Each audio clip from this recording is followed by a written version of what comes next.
Welcome to Hotelmize Talks. In this episode, our CEO, Dora Krubiner, unlocks the potential of the Asian market with expert Eric Zhang, Chief Strategy Officer from DidaTravel.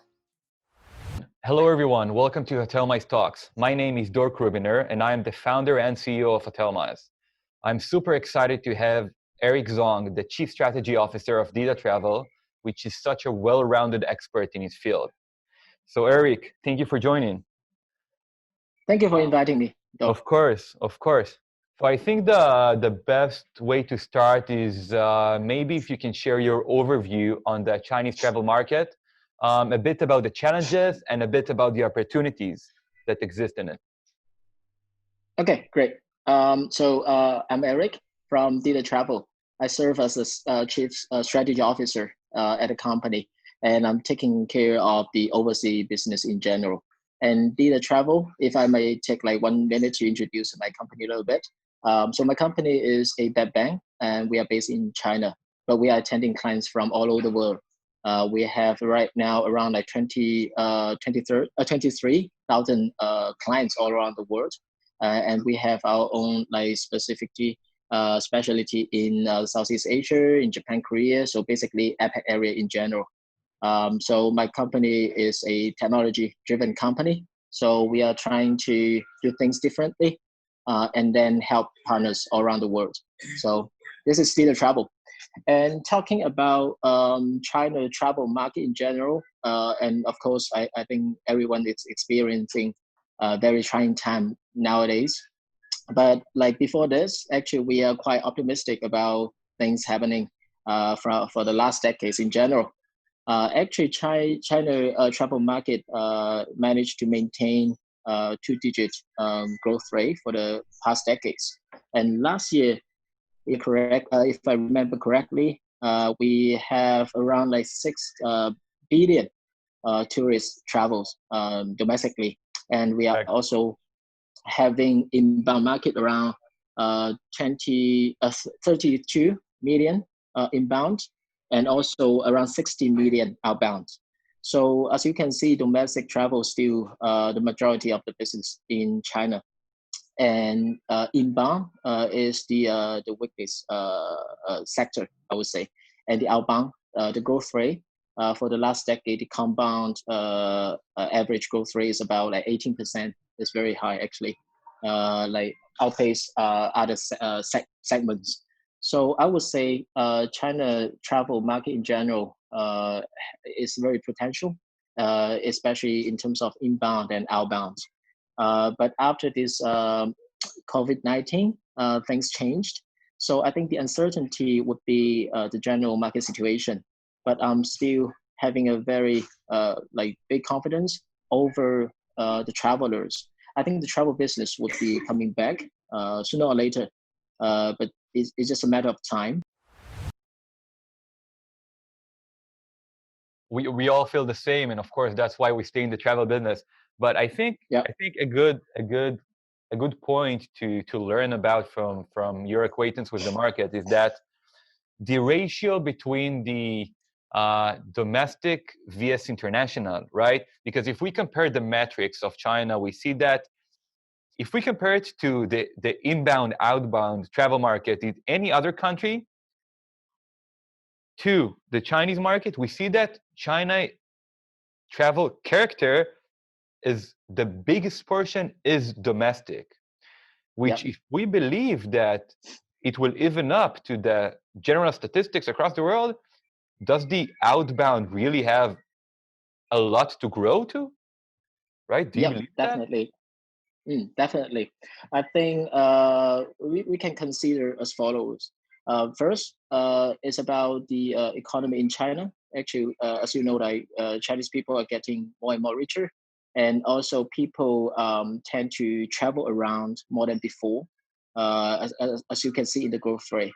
And just like I need to point out one figure, maybe very surprising to you, that is the people who owns the passport in China, actually only less than 5%. Wow. So you can see the potential. Not to mention that some people, some residents, Chinese residents, they own the passport, but they didn't really have chance to really travel around. Okay. So I think the potential is huge here, and the spending power is also very, very, very impressive, I would say. So I think yeah, it is a fact that the potential of Chinese outbound would be very, very big. It's very nice to see. It's very inspiring to see. What the strategy was to basically help Chinese people travel internationally more. That was the vision of the company, to be Yep. Yeah. Yep. Yeah, actually, when we started the business in 2012, we also went through a very difficult time because everything was not ready yet.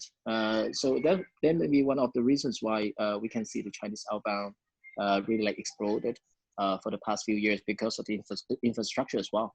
So as you know, what we did is to help the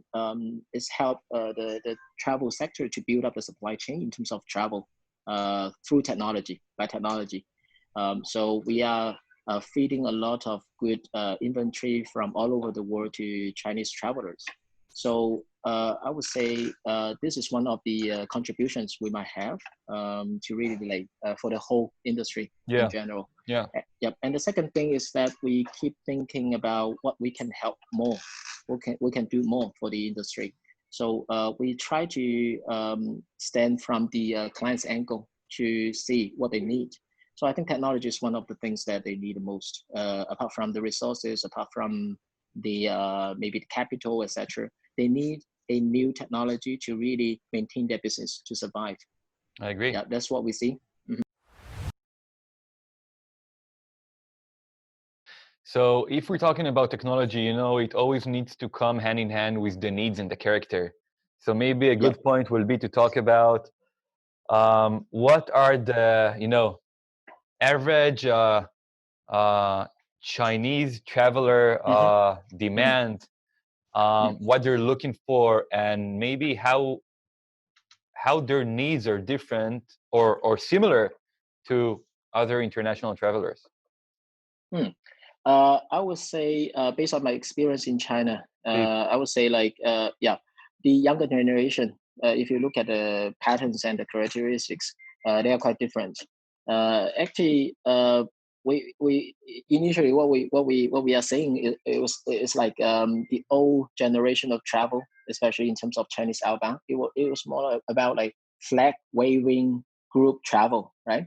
So it's more about sightseeing. It's more about attraction. They just went there, take the picture, and then go back and then share with their friends. That's all. But right now, as you can see, in destination travel, the pattern changed quite a lot. So you will see there are a lot of like a tailor-made like travel or group company in China. They're helping people to have more tailor-made or personalized itinerary to help them to really experience the locals. That's the biggest change here. And also in terms of inspiration, I think things change as well. So before that, how you can attract people to travel, especially to help them to make a decision where to go or what you can experience. So basically, you will see advertisement on the public traffic, and then they will make the booking through OTAs, for example, or they will got inspired by offline travel agencies. But right now, you will see a lot of things happening online, especially from the social media. Just want to give you one more like specific example, like TikTok. So a lot of actually travel authorities, they cooperate with TikTok, medias like TikTok, and then they will do a lot of advertisement there to try to help people where they spend most of the time. They are not going to spend like most of the time on OTAs, right? They are not serving on OTAs all the time. Right. But they spend a lot of time on TikTok, this kind of like social medias. So this is a good way to attract these people to help them to make the decision. Yeah. So this is things happen here right now. And also you will see a lot of people doing business, really actually like literally doing business on WeChat. So WeChat is no longer a instant messenger anymore. So it is actually a ecosystem where you can do everything. and the infrastructure is there is very good. So you can have a very really have a close cycle for doing a business. Yeah, that's the thing happened here. When we started actually doing business in China and we traveled there, I knew about WeChat much before, but I didn't have any reason actually to use it. When I started, I was amazed that it's not only a messenger; it's a complete ecosystem, which is not it's not an open source, but it allows many solutions to integrate into it and to become a product by itself on this platform. It's pretty amazing. I think that China is by far more advanced than anywhere else in the world with regards to how people use mobile and how they communicate on this. Yeah. Really, Eric, you've been so kind. You've been so kind. It's always a pleasure talking to you. That's a wrap for today. So thank you so much. Hopefully we can do all of this again. Thank you. And I'm sure that our viewers will be very happy to see what we talked about and learn more about the Chinese. I think it was a very productive call. And tune in for this Hotelmize Talks episode in the next one.